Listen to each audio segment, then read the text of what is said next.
Right in the middle. But it was always that order. It's right here, they show up about 1 minute till 10 because most everybody's in a very close proximity of the neighborhood. So they, a lot of churches around the corner, so they show up about 1 minute till 10, then they stand out there and talk, and then there's this huge influx like 5 after. That's the deal. Right. There's none of this like, the room is super safe, and you have to shut up when you come in.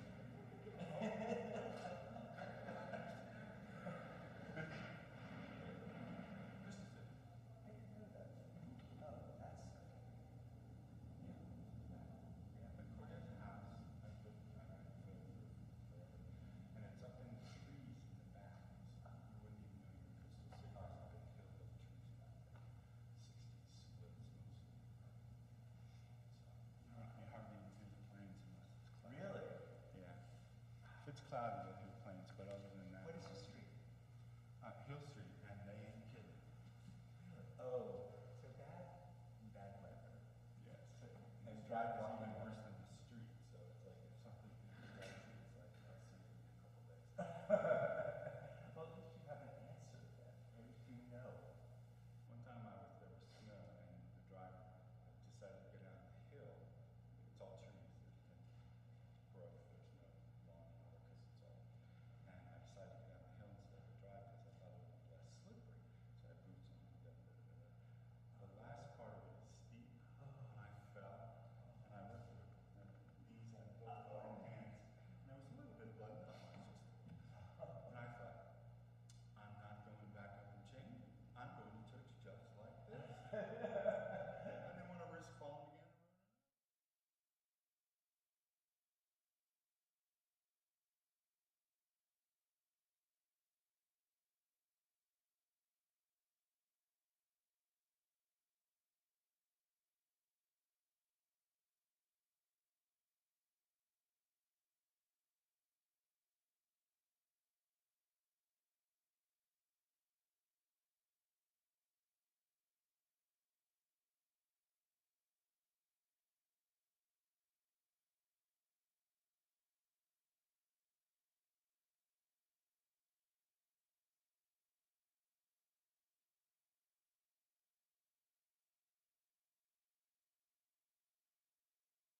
Friends, it's my duty and honor to welcome all of you here today to the celebration of the life of Bob Young, who died December 11, 2022. He was beloved to us, and we knew him from many different places and times in his life. Today is a fitting way for us to say goodbye to someone we so treasured, and I'm so thankful to Bob's family for entrusting us with the sacred task of remembering him. I'm the Reverend Christian Schmidt, the interim minister of this congregation, Mount Vernon Unitarian Church, where Bob was a member for many years. So we come together today to grieve, yes, but also to remember joy and laughter, hard times and love, and all that Bob was to each of us and to all of us. So we'll hear stories about Bob, including from his family, and also hear about the things he loved. In our Unitarian Universalist tradition, we begin each service by lighting our chalice. I want to invite forward Isabel Young-Smith.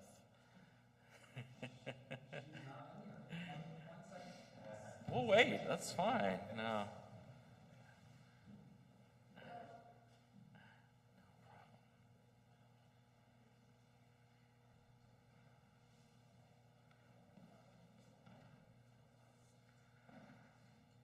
First mistake was starting on time. I never go to memorials that actually start on time. So.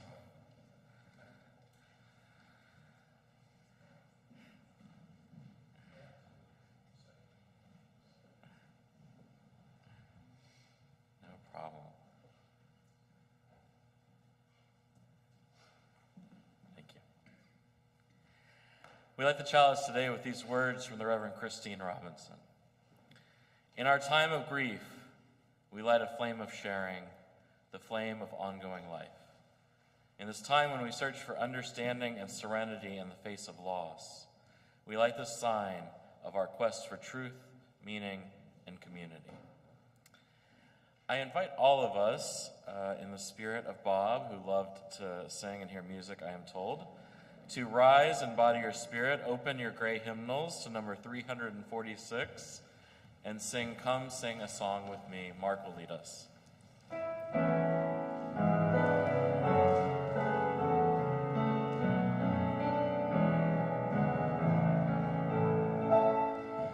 Come sing a song with me. Come sing a song with me. Come sing a song with me that I might know your mind, and I'll bring you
sharing some readings today that would have been meaningful to Bob, starting with one from Carolyn Young.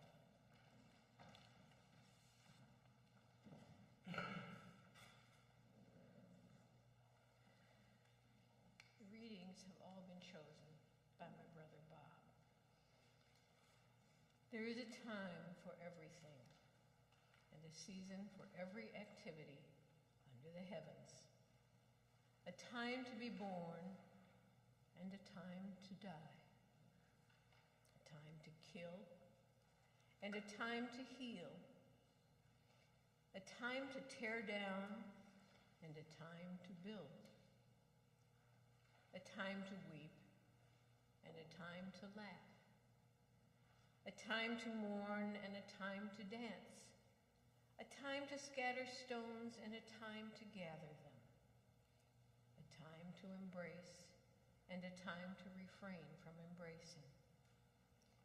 A time to search and a time to give up. A time to keep and a time to throw away. A time to tear and a time to mend. A time to be silent and a time to speak. A time to love and a time to hate.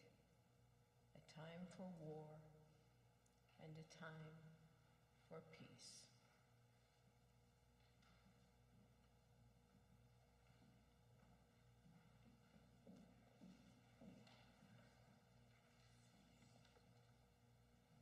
I share the view of a hero of mine, Albert Einstein. I cannot conceive of a God who rewards and punishes his creatures or has a will of the kid we experience in ourselves. I am satisfied with the mystery of the eternity of life and a glimpse of the marvelous structure of the existing world, together with the devoted striving to comprehend a portion, be it ever so tiny, of the reason that manifests itself in nature.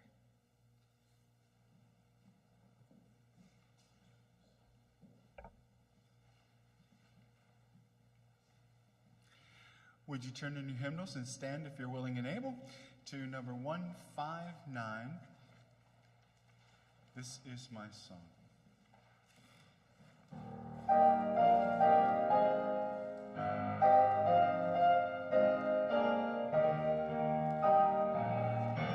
This is my song, O God of all the nations, a song of peace for lands of far and wide.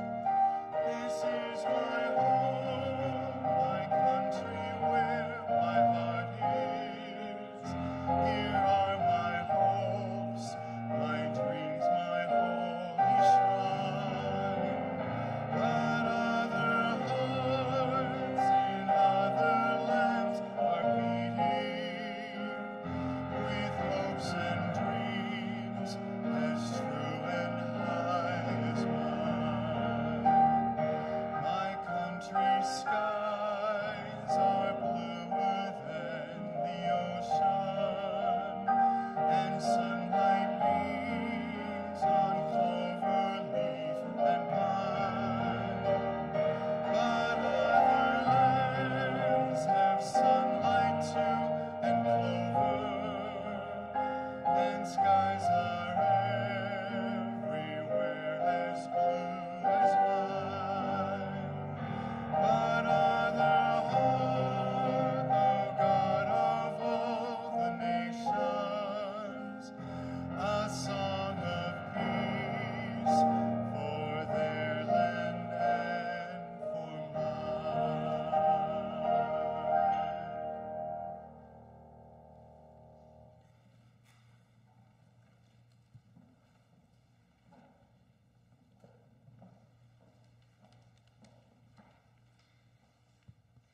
These are some words Bob selected from Albert Schweitzer, called Reverence for Life. Reverence for life is the ethic of love widened into universality. It is the ethic of Jesus now recognized as a logical consequence of thought. The ethic of reverence for life is found particularly strange as it establishes no dividing line between higher and lower, between more valuable and less valuable life. To undertake to lay down universally valid distinction of value between different kinds of life will end in judging them by the greater or lesser distance at which they seem to stand from us as human beings, as we ourselves judge. But that is a purely subjective criterion. Who among us knows what significance any other kind of life has in itself and as a part of the universe? Following on such a distinction, there comes next the view that there can be life which is worthless, injury to which or destruction of which does not matter. Then in the category of worthless life, we come to include, according to circumstances, different kinds of insects or primitive people. To the man who is truly ethical, all life is sacred, including that which from the human point of view seems lower in scale. Standing as he does with the whole body of living creatures under the law of this dilemma, man comes again and again into the position of being able to preserve his own life and life generally only at the cost of other life. If he has been touched by the ethic of reverence for life, he injures and destroys life only under a necessity which he cannot avoid, and never from thoughtlessness. Devoted as I was from boyhood to the cause of the protection of animal life, it is a special joy to me that the universal ethic of reverence for life shows the sympathy with animals, which is so often represented as sentimentality, to be a duty which no thinking man can escape. My hope is that the emergence of an elemental mode of thought, which must lead us to this ethico-religious idea of reverence for life, may contribute to the bringing of Christianity and thought closer to each other.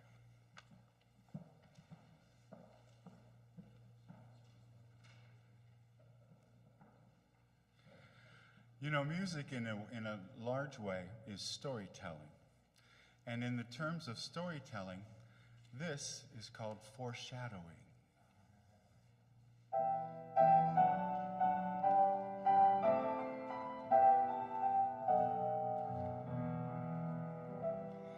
We three kings of Orient are bearing gifts. We traverse afar, field and fountain, moor and mountain, following yonder star. Oh, star of wonder, star of might, star with royal beauty bright, westward leading, still proceeding, guide us through this perfect night.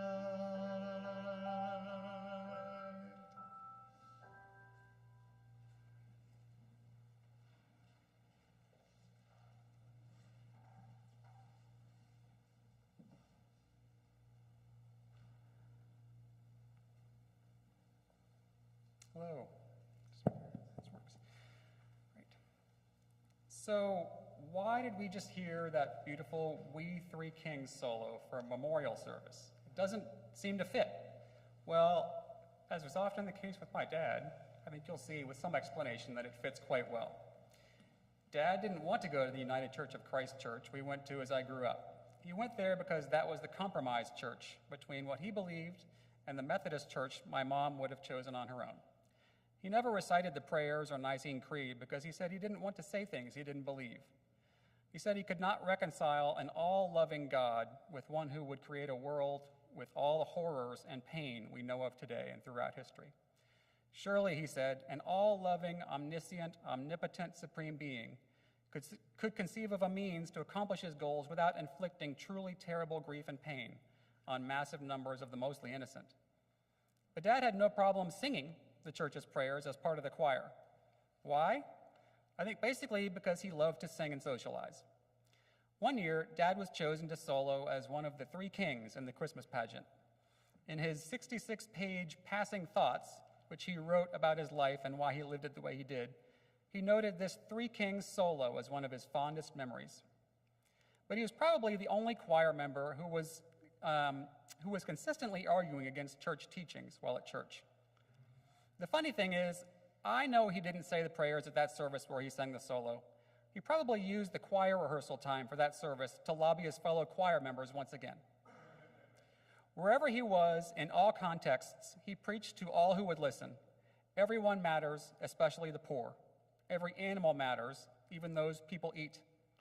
And everything matters, especially as it impacts the environment. Not only did he preach all those things, which is the easy part, he did the hard part too. He lived what he preached.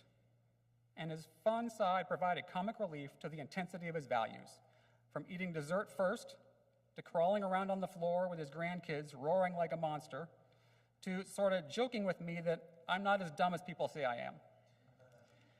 But his living what he preached made him pretty unique as a dad. As far as I knew, he was the only dad in the neighborhood that rode his 50-year-old bike to work, told everyone he was vegetarian even when he hated vegetables and ate meat leftovers, refused to accept ice or straws in his drinks, telling everyone ice wasted energy and straws polluted, used a non-powered push lawnmower, was constantly on ladders cleaning out our gutters rather than just hiring someone, and seemed to spend more money giving it away to charity than on his own children. Although Dad did try to get his family to follow his example and advice, we were pretty hard to persuade about most of it. We liked ice, straws, and meat, for example, too. But like water dripping on rock over thousands of years, sometimes Dad's arguments broke through. Probably his most formative advice for me was when he sat me on his lap and read to me a poem. It was the poem If by Rudyard Kipling. I don't know how old I was, maybe 8 or 9. Each verse of the poem was a different piece of advice from a father to a son about how to be a man, starting with, if you can. Basically, it summarized what kind of person he wanted me to be. A few of the verses I still think about are, if you can keep your head when all about you are losing theirs and blaming it on you. If you can bear to hear the truth you've spoken, twisted by knaves to make a trap for fools. Or watch the things you gave your life to, broken, and stoop and build them up with worn-out tools. If you can make one heap of all your winnings and risk it on one turn of pitch and toss, and lose, and start again at your beginnings, and never breathe a word about your loss. And finally, if you can talk with crowds and keep your virtue, or walk with kings, nor lose the common touch. These are the things he wanted me to be. And I'll tell you, although I fail often, I've tried my whole life to follow this advice. There's one piece of dad advice, however, that I didn't know about growing up. He told me about it just kind of by the way as he walked to a restaurant with me a few years ago when I was about 40. It was what he had told my mom about having a third child, me, and it was totally in character for him and his concern about the interrelationship between poverty and equality, protecting the environment, and population control. He didn't want to contribute to overpopulation, which means he didn't want me. Needless to say, my mom did not take his advice. Thank God he didn't tell me when I was growing up. When I was 40, I understood, though it hurt. But if I had learned of it when I was a kid, without the benefit of time, perspective, and already having a number of accomplishments under my belt, I hate to think of my potential response and relationship with my dad from then on. At his core, Dad had just such extreme love and compassion for the world and all the people and animals in it. In his career, he focused this love and compassion on a macro scale, devoting his life to international economic development work to alleviate poverty and suffering. But what set him apart, what made him special, was his uncommon faithfulness and his personal choices to his goals for the world. Now, I love him in large part because of his values and the way he tried to live them. At 49 years old, I actually admire how he always, even in the case of opposing my own birth, tried to live his personal life and the way he thought would most benefit the world. It's kind of bizarre to be here saying at my dad's memorial service that I loved my dad in part because he didn't want me to be born. But that's where I find myself. I now know his heart was in the right place. I think it always was. The last thing I'll say about Dad was that he really loved my mom.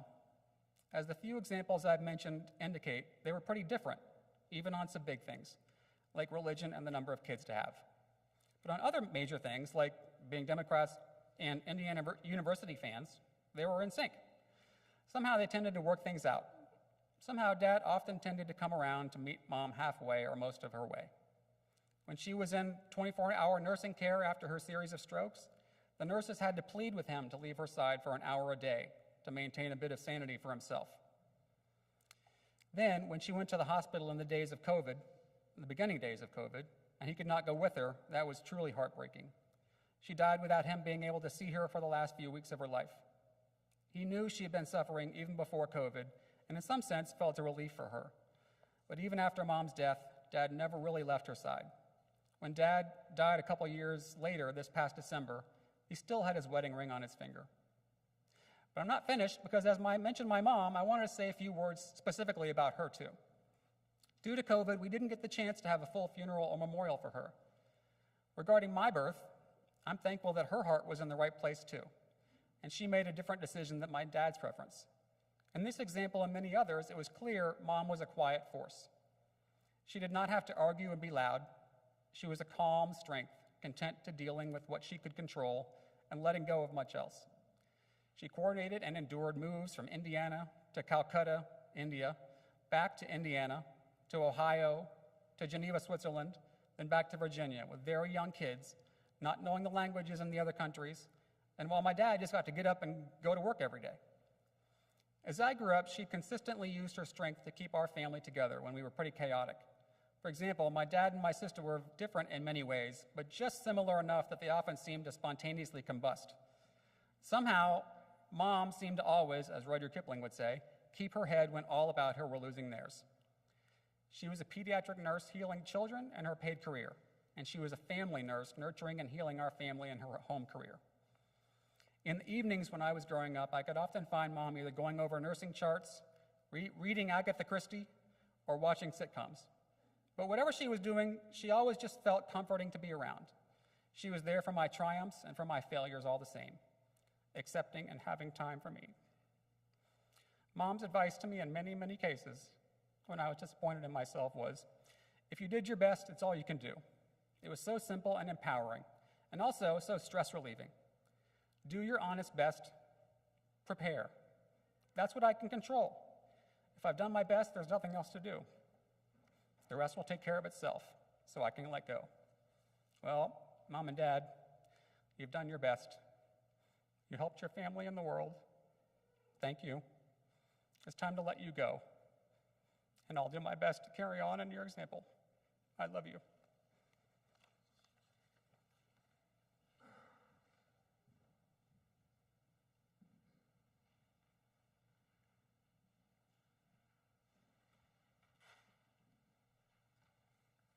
I want to invite forward Carolyn Young to share with us now.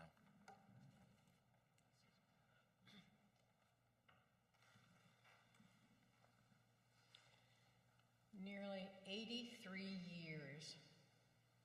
That's how long Bob Young was in my life. Longer than for anyone else in this room. Our relationship started out with him thinking of me as a pesky little sister, and me in awe of him, 5 years older, and presumably wiser than my naive younger years. When I shared his wonderfully written obituary, drafted by his son Brian, several friends have remarked, he was ahead of his time. I wish I would have known him. He truly exemplified his beliefs, a man who ardently practiced what he preached. Anyone who knew Bob knew how tenaciously he believed in vegetarianism. But did you know he was never fond of vegetables? Bob and I were both picky eaters as children. We went with our folks for dinner with some dear friends of theirs who loved us and wanted to please us. The wife of that couple noticed Bob wasn't eating anything and asked him why. I don't like any of it. She offered another option, but Bob said again, I don't like that. For yet another substitute, Bob said, I don't like that either. Well, our solicitous friend asked, "What do you like, Bob?" He flatly replied, "Cake, candy, and water." Regardless, he religiously stuck to a vegetarian diet for most of his adult years, although we agreed that a restricted diet, more easy to follow, would have been a dairyitarian diet, which included ice cream. Both Bob and I were decidedly single when most of our friends were getting married. This led to us exchanging Valentines on Valentine's Day, since neither of us had a declared Valentine. I remember him one year addressing a card to me as Carolyn Aphrodite Young, and I had to look up that she was the Greek goddess of love. For Bob, I found what I thought to be the perfect card for him, with images of hearts, flowers, lace, and cupids, inscribed, "This is a Valentine, in case you have never seen one." Perhaps one of the dearest things I have that came from Bob is a life-size stuffed black bear cub I call Bruno. No conventional teddy bear. It looked so incredibly real that when I would set it on all fours and walk it outside by pulling up and down on its chain leash, even dogs would come over to smell Bruno. Bob found this for me in England and hand-carried it across the Atlantic, and then again from New York to Chicago.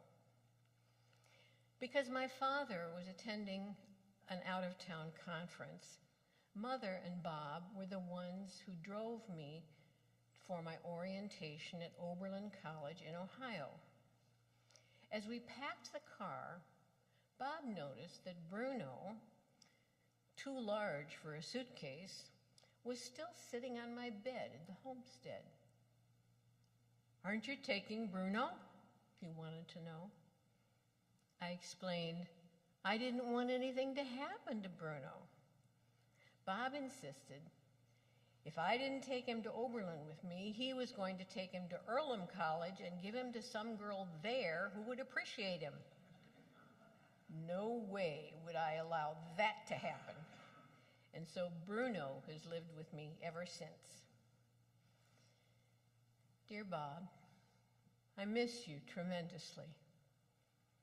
As the two Youngs who fervently believe in the Unitarian religion, I shall always remember how you lived your life embodying what you believed, not only in your talk and some deeds, but also in what you consistently did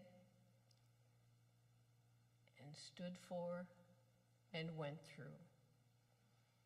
A true guiding spirit.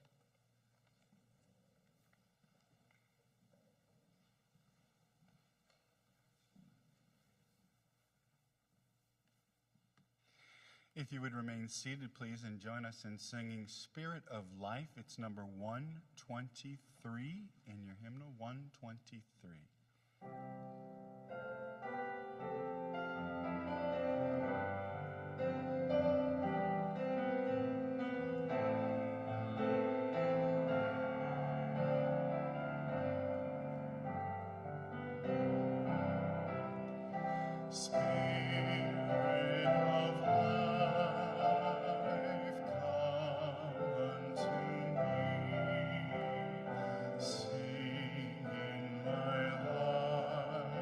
Of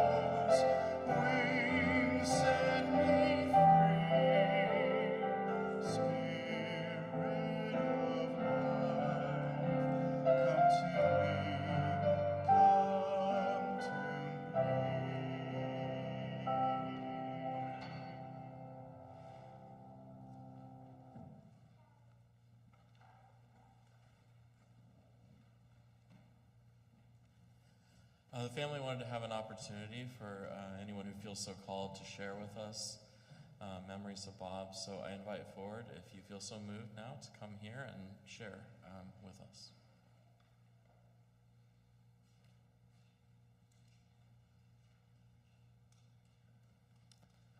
I'll just say I know a number of people who told me they couldn't be here today but wanted to express their memories and love of Bob. So for them and for those of us joining virtually, for those joining us virtually, I'll say that for them. Sorry.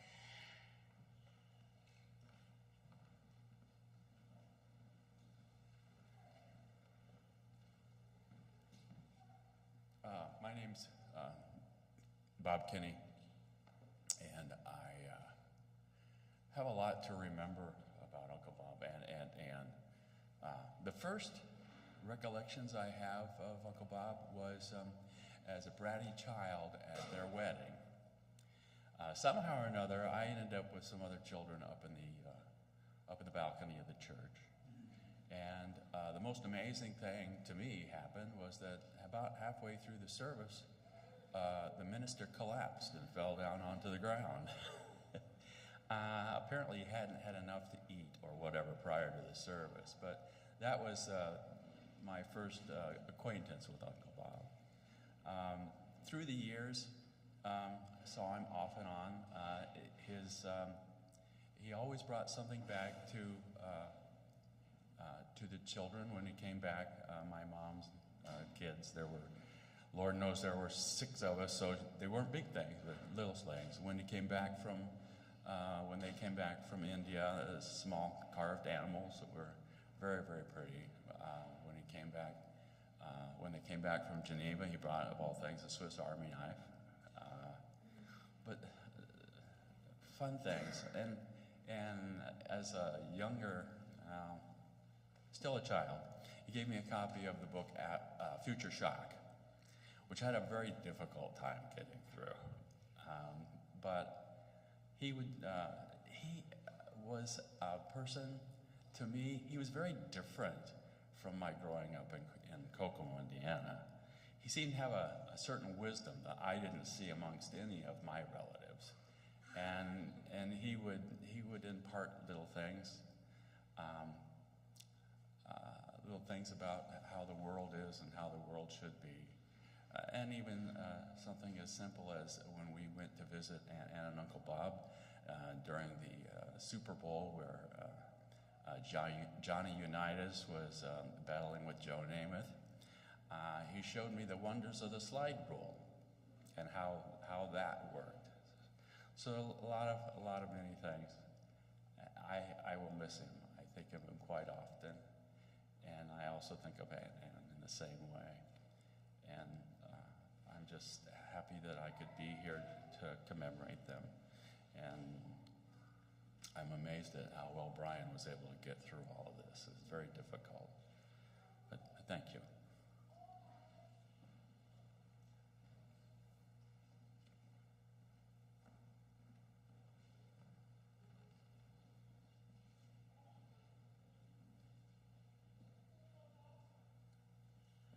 I'm Gary Rasmussen. My wife, Mary Jo, and several people from Mosby Woods, where the Youngs lived for many years. I think I met the Youngs when I first knocked on their door, asking for their support when I ran for city council the first time. And every 2 years after that, for 20 years, they sent me a check and said they could use their name to support me. The interesting thing was, Bob never wanted to talk about traffic or potholes or the mundane things of living in Fairfax City. He wanted to talk about the world. He wanted to talk about economic development and those kind of things, which I was always also interested in, having been a history major, international relations major, and interested in the world. But it was just such a refreshing thing to talk to Bob about things that were bigger than just our ordinary life. And I so appreciated that. Thank you.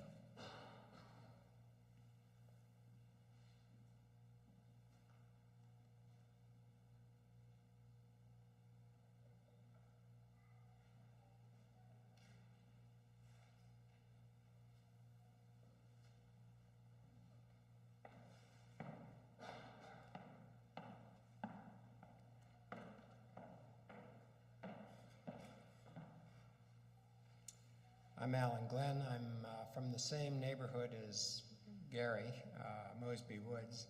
And I probably wasn't going to make any comments today because it'd been so long since I'd seen Bob. I'd actually forgotten how I'd first met him. But in chatting with Brian out in the by the memorabilia, I recollected that it was on a summer's night when I swung around by their house to pick him up in my neighbor watch assignment. And the Neighborhood Watch is the organization in our neighborhood that used to sponsor citizens riding around looking for nefarious behavior on weekend nights, usually Friday and Saturday. But I met Bob, and we spent the next 2 hours on that occasion and a number of other ones when our rotation came up where we were partners. And I always enjoyed chatting with him because my wife and I had been expatriates for a number of years, and we'd lived in North Africa and the Middle East. We always enjoyed sharing experiences of life abroad. And my wife actually got to know Ann quite well. They were in the book club, the neighborhood book club together, so they enjoyed those experiences a lot. But we thought very highly of them and thought they were great contributors to the neighborhood in our growing up. And we've been there about 40 years now, so it's always sad to see folks pass on that you've known for your entire life and shared experiences with. Thanks.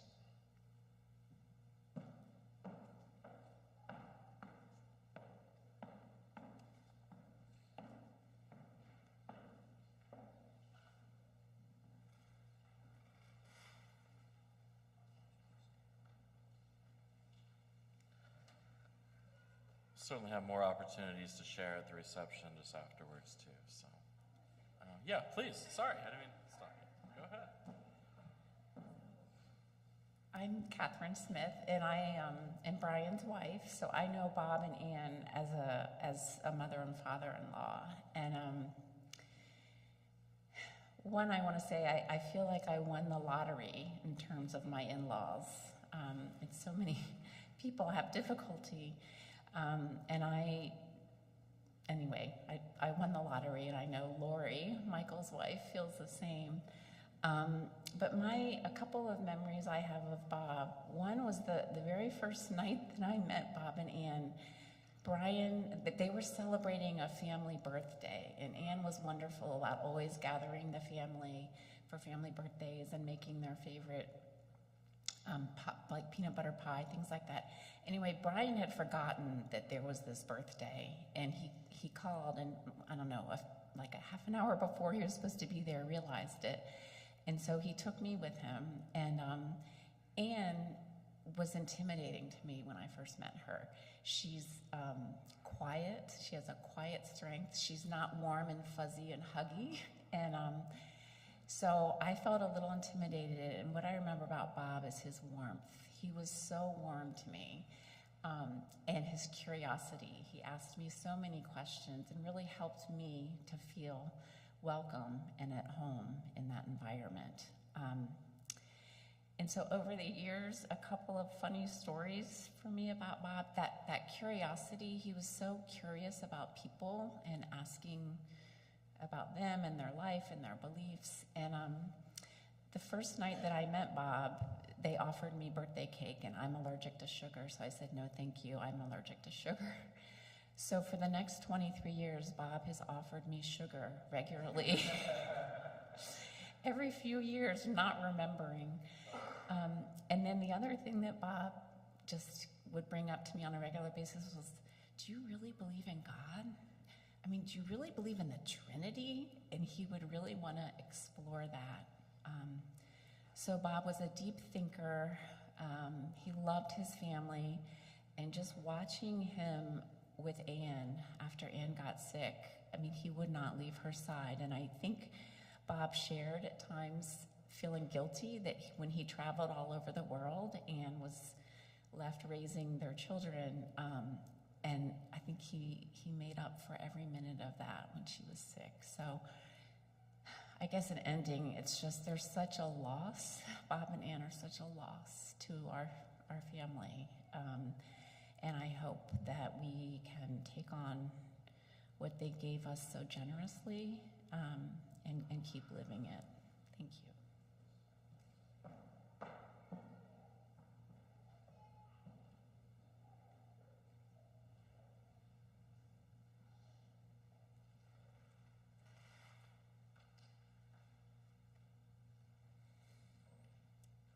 If anyone else feels moved, we have time, but otherwise, as I said, there'll be time to share at the reception in just a few minutes too. I want to invite forward Isabella Young-Smith to help me extinguish our chalice to conclude our service.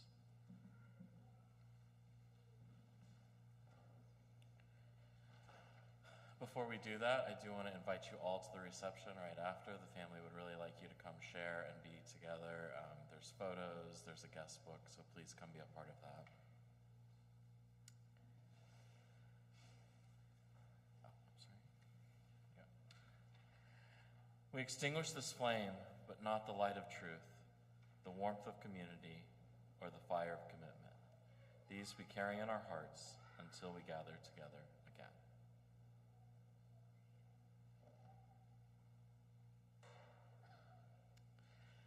As I said, we will continue sharing, and I know we'll take so much with us into the world. You're all invited once again to the reception.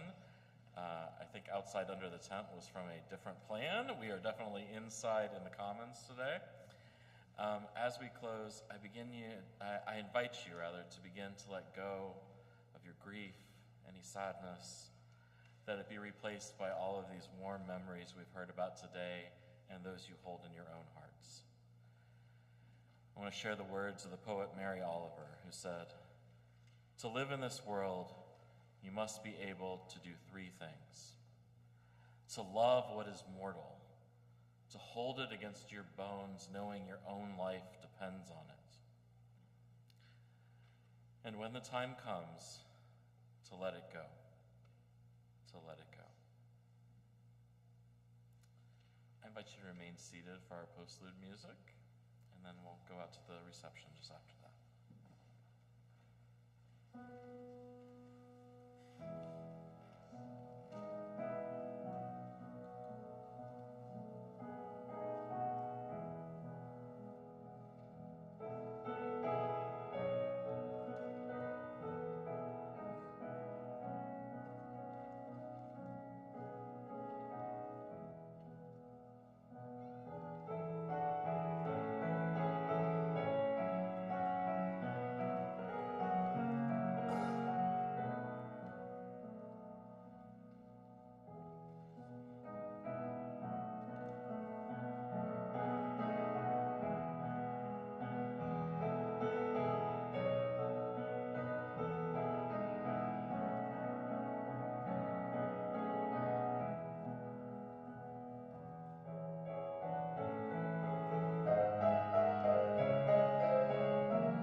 thank Howard Breitbart for playing for us this morning. He's just amazingly wonderful, isn't he?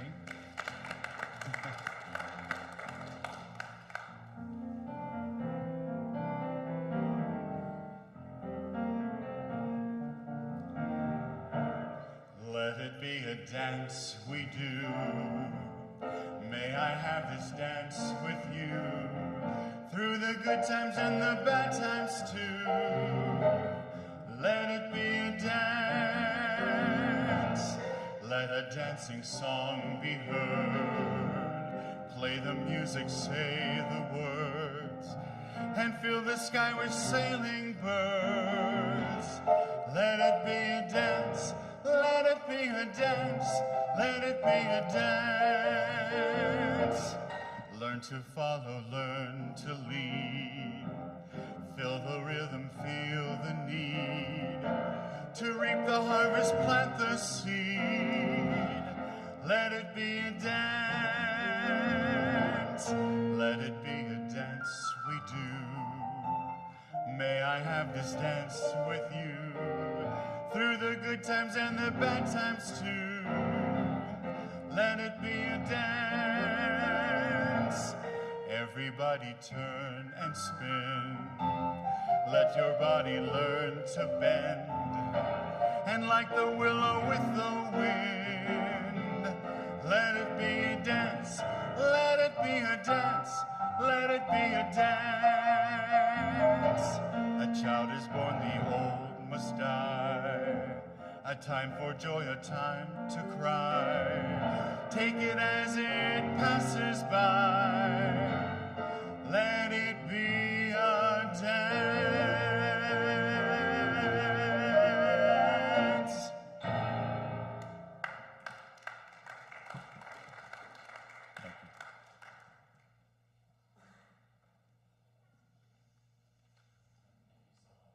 Go enjoy the reception.